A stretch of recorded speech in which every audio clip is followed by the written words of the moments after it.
लपंडाव या मालिकेच्या 4 ते 6 ऑक्टोबरच्या भागामध्ये आपल्याला पाहायला मिळणार आहे.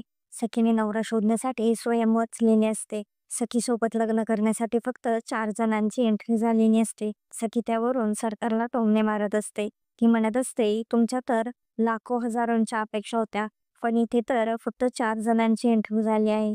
तुमची वेळ आता संपत आली आहे. तेव्हा तिथे नवीन एंट्री होते. सखी म्हणत असते, कोण आहे तो?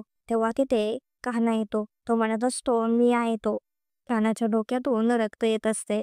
कान्हाला तिथे पाहून सखीला आश्चर्य वाटत असते, कारण सखीने कान्हा तिथे पोचू नये म्हणून त्याच्या मागावर माणसे पाठवलेली असतात. कान्हा सखीला म्हणत असतो, तुम्ही तर चांगली बिल्डिंग लावली होती, पण हा खेळाडू हरणाऱ्यातला नाही. स्वयंवर तर मीच जिंकणार आणि तुमच्याशी लग्न पण मीच करणार. कान्हाच्या एंट्रीमुळे सरकारला आनंद झालेला असतो.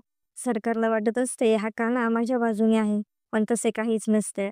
कान्हा सरकारला धडा शिकवण्यासाठी सरकारच्या जवळ राहण्याचा प्रयत्न करत असतो. सखीच्या स्वयंवरात भाग घेतलेला असतो. कान्हाने सरकारची मदत केल्यामुळे सखीचा कान्हाबद्दल खूप मोठा गैरसमज झालेला असतो. कान्हाला तिथे पाहून सखीला टेन्शन आलेली असते.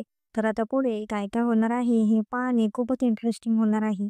तसेच नवनवीन अपडेट जाणून घेण्यासाठी आपल्या चॅनलला नक्की सबस्क्राईब करा.